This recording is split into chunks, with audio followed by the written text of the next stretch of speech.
Glacier इंसानियत के लिए कितने ज़रूरी है और ग्लेशियरों का पिघलना इंसानियत के लिए कितना खतरा है, चाहे वो यूरोप कंट्रीज़ के ग्लेशियर हो या साउथ एशिया के ग्लेशियर्स हो। ग्लेशियर इंसानियत के लिए और इंसान को ज़िंदा रखने के लिए एक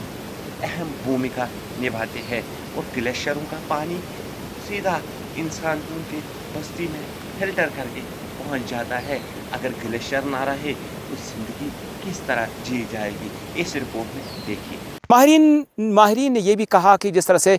पिछले चंद सालों से लगातार यूरोप से लेकर जनूबी एशिया में जो ग्लेशियर्स है वो पिघल रहे, तेज़ी के साथ पिघल रहे हैं। लेकिन हम इस वक्त मौजूद है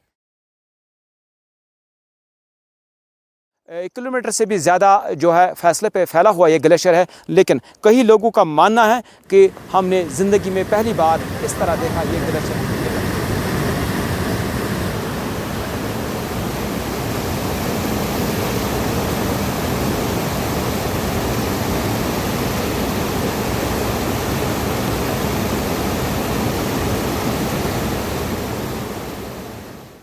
तो जिस तरह से माहिरीन ने यह ख़दशा ज़ाहिर किया, अगर गर्मी इसी तरह रही तो आने वाले चंद साल में मज़ीद जो है ग्लेशियर ख़त्म हो सकते हैं, जिसकी वजह से ग्लोबल वार्मिंग में मज़ीद इजाफ़ा हो सकता है। क्योंकि इस तरह से का लगातार पिघलना ये इस बात की इंडिकेशन है कि आने वाले सालों में मज़ीद जो है पानी यानी पीने के पानी की किल्लत हो सकती है। ताकि जिस तरह से माहिरीन ने पहले इस बात का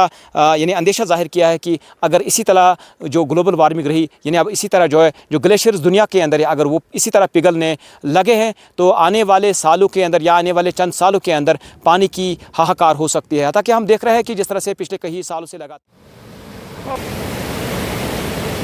लगातार जो ग्लेशियर्स दुनिया में बचे कुछ हैं तो वो मज़ीद यानी तेज़ी के साथ पिघल रहा है, तो जिसकी वजह से जो है तापमान में कहीं ना कहीं ये कहेंगे मज़ीद इजाफ़ा हो रहा है। दुनिया के अंदर जो है जंग जदल हो रहा है, यानी जिस तरह से हो रहा है, क्या ये भी जो है एक माहिरीन कहते हैं कि ये भी एक कारण है कि ग्लोबल वार्मिंग होना, कि दुनिया के अंदर जो ग्लेशियर्स है या तापमान में जो बढ़ोतरी है और ग्लेशियर्स इंसान ने यानी जो नेचर के साथ जो उसने वायलेशन की है, ये भी एक कारण है कि इसके साथ ही ये जो तापमान और ग्लेशियर यही है कि जो यानी जो जंगलातों की जो कटाई है, यानी जो जंगलातों का जो घटना है के मुताबिक ये भी माहिरीन का ये भी कहना है कि जिस तरह से जंगलों की कटाई उसकी वजह से भी एक इंसान पर जो है,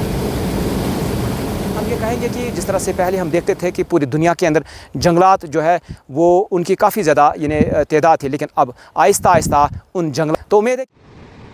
खास रिपोर्ट आपको पसंद आएगा। दीजिए आरिफ खान के साथ अपनी मेज़बान खुर्शीद आलम को इजाज़त, लेकिन चलते चलते मैं ये कहूँगा कि आप ज़रूर हमारे चैनल को सब्सक्राइब करें।